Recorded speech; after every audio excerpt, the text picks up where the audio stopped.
Hello అండి, మేము ఆశ్రయ యానిమల్ ఎన్జిఓ నుంచి వచ్చాము. మాకు మార్నింగ్ కంప్లైంట్స్ వచ్చాయి. సుప్రీంకోర్టు జడ్జిమెంట్ అని ఒక ఫేక్ న్యూస్, ఇది కుక్కలకి ట్రీట్ చేయొద్దు అని మధురానగర్ కాలనీలో కనీసం 6 నుండి 8 చోట్ల మేము ఈ ఫ్లెక్సీస్ చూసాము. ఇది యాక్చువల్గా మిస్లీడింగ్. సుప్రీంకోర్టు జడ్జి గారు ఏవైతే కామెంట్స్ పాస్ చేశారో హియరింగ్ ప్రోగ్రెస్లో ఉన్నప్పుడు జడ్జెస్ జనరల్గా లాయర్స్తో కానీ లేకపోతే కంప్లైంట్స్ కానీ డిఫెండెంట్స్తో కానీ ఎవరితో సరే వాళ్ళు ఇష్టం వచ్చినట్టు ఏదో ఒకటి కామెంట్స్ చేస్తూ మాట్లాడచ్చు. సో అలా ఆ కామెంట్ అనేది అలా పాస్ చేసింది.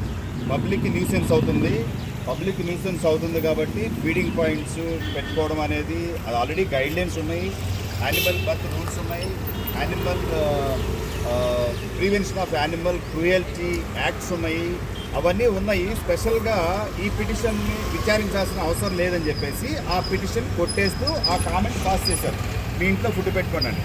సో అది జస్ట్ ఒక కామెంట్, అది ఒక జడ్జిమెంట్ కాదు, అది సుప్రీంకోర్టు జడ్జి గారు ఇచ్చిన ఒక ఆర్డరు కాదు, అది గవర్నమెంట్ ఇష్యూ చేసిన జీవోను కాదు. సో దీన్ని మిస్లీడ్ చేస్తూ ఈ మధురానగర్ సంక్షేమ సమితి ఏదైతే ఉందో వీళ్ళు దగ్గరగా ఈ కాలనీ మొత్తం ఒక 8 బ్యానర్స్ ఇలా పెట్టేసేసి వీధి కుక్కలకు ఆహారం పెట్టే బాధ్యత సంక్షేమ సంఘాలకి, అపార్ట్మెంట్ ఓనర్లకి కుక్కల ఫీడింగ్ పాయింట్ ఏర్పాటు చేయాలని బాధ్యత అలహాబాద్ పిటిషన్ కొట్టేసిందట.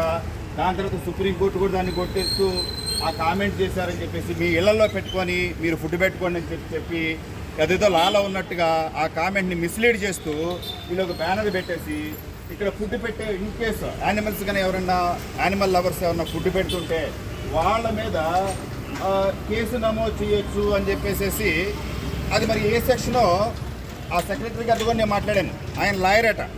మరి ఏ సెక్షనో అది కూడా మెన్షన్ చేయాల్సింది. ఫుడ్ యానిమల్ ఫీడింగ్ చేస్తే ఏ సెక్షన్ ప్రకారం కేసులు పెడతారో యానిమల్ ఫీడర్స్ మీద ఆ సెక్షన్ కూడా పెడితే ఇంకా బాగుండేదేమో. ఇదంతా కంప్లీట్గా మిస్లీడ్ చేస్తున్నారు. దీన్ని వీళ్ళ మీద మేము ఇప్పుడు పోలీస్ కంప్లైంట్ ఇచ్చేసేసి మేము యాక్షన్ తీసుకుంటాం. Totally not official. ఈ కంప్లీట్గా అది ఒక రేట్ని ఇంక్రీజ్ చేయడానికి చేస్తున్నారు. గవర్నమెంట్ అన్అఫీషియల్ పబ్లిసిటీ ఇది. ఆల్రెడీ షెల్లింగంపల్లి మున్సిపల్ కమిషనర్ గారు కూడా కలవడం జరిగింది. తగిన పోలీస్ ఆఫీసర్స్ తోటి హైయర్ అథారిటీస్ కూడా కలిసి మేము దీనికి ఎటువంటి చర్యలు తీసుకోవాలో we are going to proceed ahead from Ashraya NGO.